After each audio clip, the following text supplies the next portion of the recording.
Mas a gente faz parte de um projeto, assim, coronelista, né, que pensar Brasil, né, quando a gente... Enfim, falando um pouco do histórico de Brasil, né, porque a gente teve um processo de colonização, né, que foi perverso. O Brasil é o último país do mundo a abolir a escravidão. Sim. Abole a escravidão e deixa as pessoas negras abandonadas à própria sorte, né, em 1888, em 89 vem a República, enfim.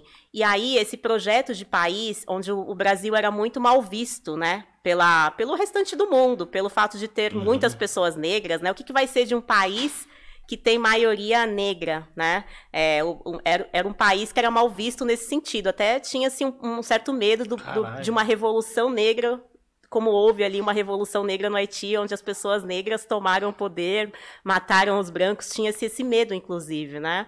E aí precisava se sustentar uma ideia e um projeto, né, onde as pessoas se sentissem pertencentes à nação brasileira, até para construir esse imaginário social, para que as pessoas se sentissem pertencentes a um país, enfim, a uma ideia de povo, né? E aí o mito da democracia racial ele é criado nesse contexto, né? No início dos anos da década do século XX, né?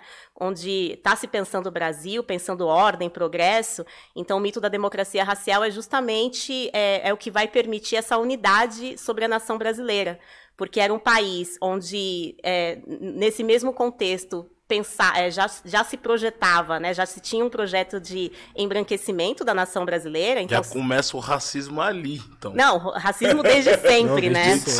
Desde sempre. E aí, com a vinda de imigrantes europeus, enfim, até para clarear a nação brasileira, para que esses imigrantes estivessem no mercado de trabalho, fizessem, né, estivessem ali no mercado de trabalho assalariado, né? Porque os negros estavam no processo, saíam desse processo de escravização e foram abandonados. E essa mão de obra branca vinha com a família, sim, né? Vinha, e o governo dava, enfim, incentivava para que essas famílias viessem e que tivesse também uma estrutura de casas, enfim, que tivesse trabalho, sim, até para que essas pessoas pudessem permanecer no Brasil, né? Enquanto os negros estavam morrendo, ocupando os morros e as ruas e as cadeias, né? Sendo perseguidos.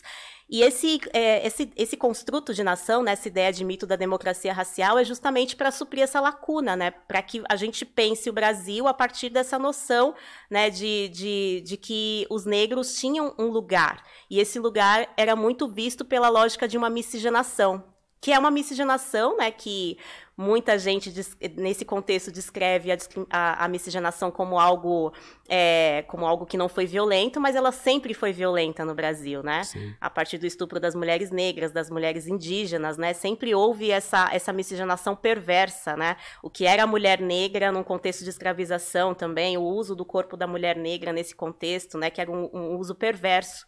Então, quando se cria essa ideia de nação, e na década de 30, é justamente para suprir essa lacuna. E aí, nos anos 50, quando, né, a gente tem ali o pós-guerra, em 45, e aí o mundo estava querendo entender o Brasil, né? Se fazia essa pergunta, como é que o Brasil resolveu os conflitos raciais, né? O que o Brasil tem a dizer e trazer de importante para a gente pensar o pós-guerra num contexto de pós-nazismo, fascismo, onde o mundo, né, estava estava destruído, né, por conta de guerras, enfim, de uma perversidade que criava essas segmentações. E aí foi feita uma pesquisa no Brasil, patrocinada pela Unesco, né, que é uma pesquisa que foi capitaneada pelo Florestan Fernandes, justamente para entender o que era o Brasil, o que o Brasil tinha a dizer para o mundo, né, o que era a democracia racial brasileira, né. E aí essa pesquisa diz justamente o contrário, de que o Brasil tinha um racismo, só que o racismo do Brasil, ele é muito mais sofisticado. Sim. Ele é um racismo muito mais difícil de ser combatido. Uhum. É um racismo que ele está presente nas estatísticas, que ele está presente, a gente consegue perceber a olho nu o racismo, né, no nosso cotidiano, mas a gente não fala sobre ele.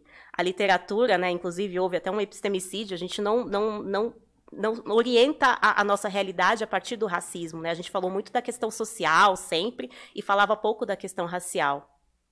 E aí a pesquisa traz justamente esse entendimento. Olha, o Brasil tem racismo, mas o que o Brasil, esse racismo no Brasil, ele é diferente e existe um preconceito de ter preconceito, que é esse preconceito que ele existe no nosso cotidiano, mas a gente não fala sobre ele. E esse racismo ele é muito mais perverso, muito mais difícil de ser combatido, exige de pessoas que pesquisam as relações raciais no Brasil um olhar muito mais aprofundado, enfim, e uma sofisticação muito maior, pelo fato do nosso racismo ser muito sofisticado, né? Ser um projeto mesmo de nação brasileira.